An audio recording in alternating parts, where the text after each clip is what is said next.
खैर, आज हम 2 शमूएल की पुस्तक की ओर रुख करते हैं और यह पुस्तक राजा शाऊल की मृत्यु के तुरंत बाद आती है। यह हमारे लिए राजा दाऊद के शासनकाल का वर्णन करना शुरू करती है। पहले वह यहूदा पर शासन करेंगे, फिर बाद में पूरे इज़राइल पर यूनाइटेड किंगडम का अधिकार। अब हमें फिर से ध्यान देना चाहिए कि यहां 2 शमूएल में, साथ ही 1 और 2 राजा की पुस्तकों में 1 और 2 इतिहास की पुस्तकों के साथ ओवरलैप है।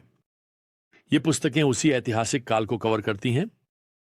तो फिर से हम कभी कभी इतिहास की पुस्तकों का उल्लेख करेंगे, भले ही हम 2 शमूएल और राजा की पुस्तकों की कथा का अनुसरण कर रहे हों। दाऊद वर्षों से राजा शाऊल से अपनी जान बचाने के लिए भाग रहे थे। तो आप सोच सकते हैं कि युद्ध में शाऊल की मृत्यु की खबर पार्टी उत्सव का कारण बनेगी। दाऊद अंततः इस्राएल के नए राजा के रूप में सिंहासन लेने के लिए स्वतंत्र हैं। लेकिन दाऊद की ओर से कोई खुशी नहीं है।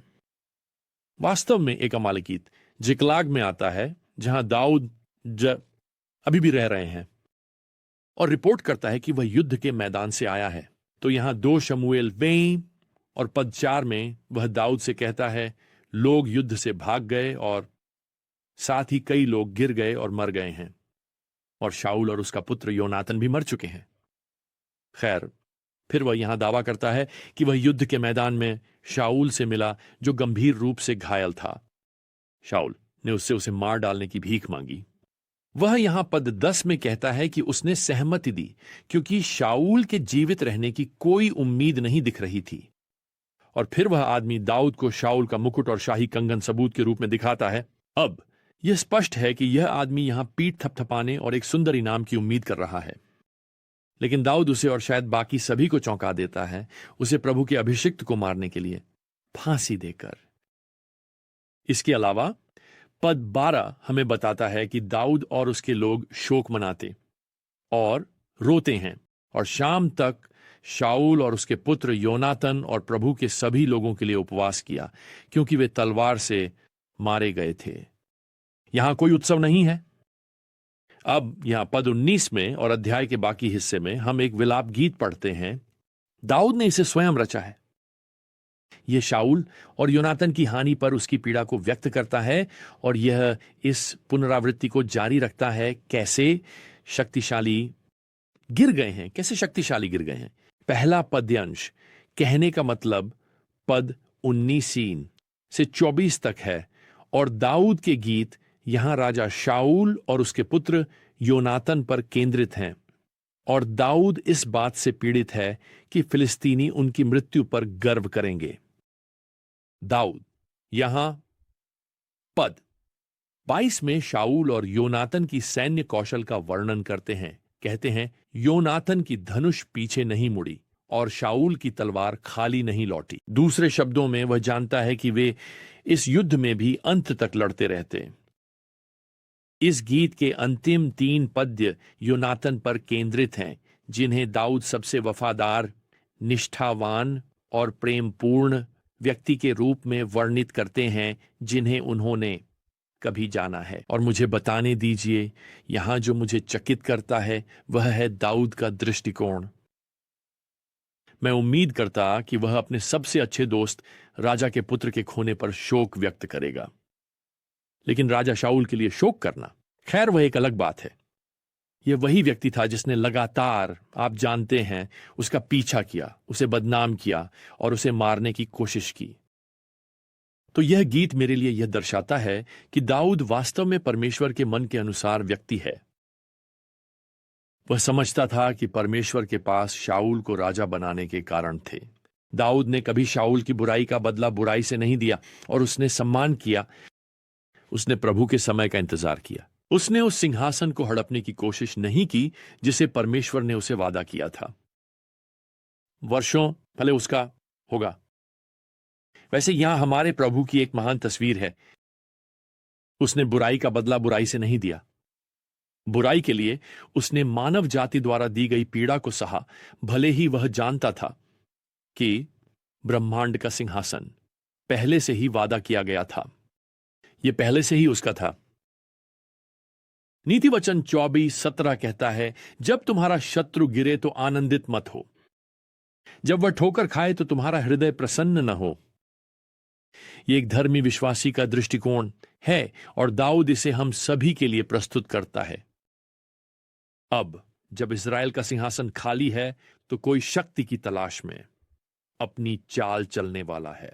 लेकिन अब दाऊद जानता है कि परमेश्वर ने उसे राजा बनने के लिए चुना है और परमेश्वर उसे सही समय पर राजा बनाएगा। तो अब हम यहां अध्याय 2 और पद 1 में पढ़ते हैं कि दाऊद प्रभु से दिशा निर्देश मांगता है। निस्संदेह वह महायाजक के माध्यम से पूछ रहा है, क्या मैं यहूदा के किसी भी नगर में जाऊं? और परमेश्वर उससे यहां हेब्रोन जाने का निर्देश देते हैं। यह यरूशलेम से लगभग 20 मील दक्षिण में है। तो दाऊद और उसके अनुयायी जिकलाग शहर इस पलिश्ती शहर को छोड़ देते हैं और यहूदा के शहर में रहने के लिए जाते हैं और उनका स्वागत किया जाता है दक्षिणी गोत्र द्वारा। वास्तव में पद 4 कहता है कि यहूदा के लोगों ने दाऊद को यहूदा के घराने का राजा अभिषिक्त किया। पद 11 के अनुसार दाऊद यहूदा के घराने का राजा 7 वर्ष और 6 महीने तक रहेगा। अब हमें उत्तरी राज्य के बारे में कुछ समझने की आवश्यकता है। यहां समझें कि ईश-बोशेत शाऊल का पुत्र इस्राएल का राजा घोषित किया गया है। यह उत्तरी राज्य है। अब अधिकांश लोग मानते हैं कि दाऊद ने तुरंत पूरे राष्ट्र पर शासन किया। अब यह 7 वर्ष और कुछ महीनों तक नहीं होगा। तो जब दाऊद यहां हेब्रोन में है, वह प्रभु से अपने सिंहासन के संबंध में किए गए वादों को पूरा करने की प्रतीक्षा कर रहा है। हम यहां पद 8 में पढ़ते हैं कि शाऊल की सेना के सेनापति अब्नेर ने शाऊल के पुत्र ईश-बोशेत को लिया और उसे पूरे इज़राइल का राजा बना दिया। देखिए, अब्नेर शाऊल के वंश को जारी रखने की कोशिश कर रहा है, लेकिन पद 10 हमें बताता है कि यहूदा का घराना दाऊद का अनुसरण करता था। तो यह चाहिए और जो करेगा वह इज़राइल की जनजातियों के बीच गृह युद्ध को जन्म देगा।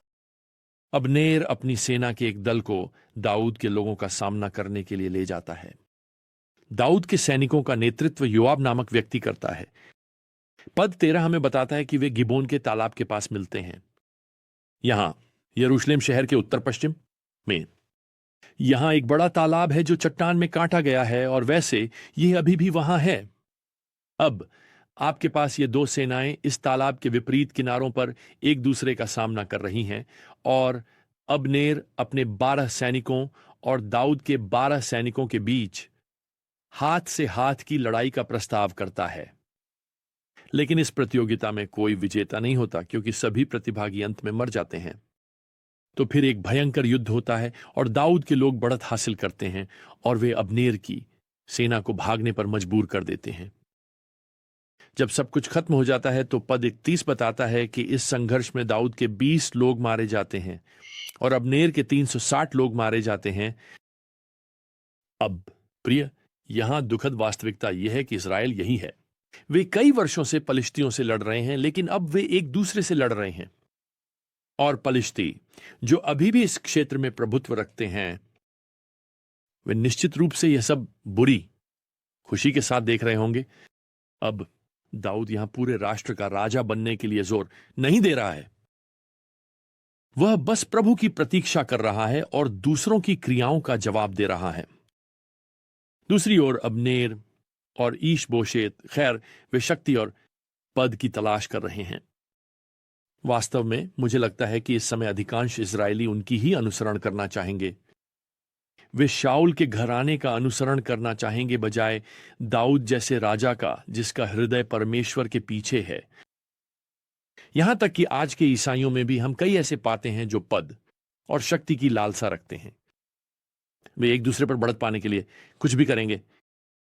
आज की चर्च ने अपने नेताओं के बीच स्वार्थी लालच और शक्ति और लोकप्रियता की लालसा के कारण दुनिया में बहुत अधिक विश्वसनीयता खो दी है। सच कहूं तो व्यापक रूप से चर्च का व्यवहार दुनिया से अलग नहीं है। जबकि चर्च ने पीढ़ियों से दुनिया को पश्चाताप करने के लिए कहा है। प्रिय, मुझे लगता है कि आज की दुनिया आसानी से चर्च से पश्चाताप करने के लिए कह सकती है भी। प्रिय, हमें दाऊद की तरह अधिक होना चाहिए। आइए विनम्रता में प्रभु की प्रतीक्षा करें। आइए परमेश्वर की इच्छा का अनुसरण करें। आइए धैर्यवान बने।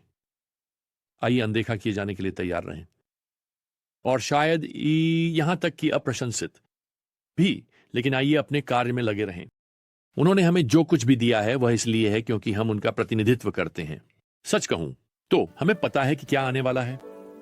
एक मुकुट आने वाला है, एक राज्य आ रहा है जहां हम एक दिन अपने प्रभु और जो वो राजा के साथ रहेंगे और उनकी सेवा करेंगे। आइए उस दिन की प्रतीक्षा करें। उस दिन वह सदाशिव वैदर्श के लिए राज्य करेंगे और हमेशा के लिए।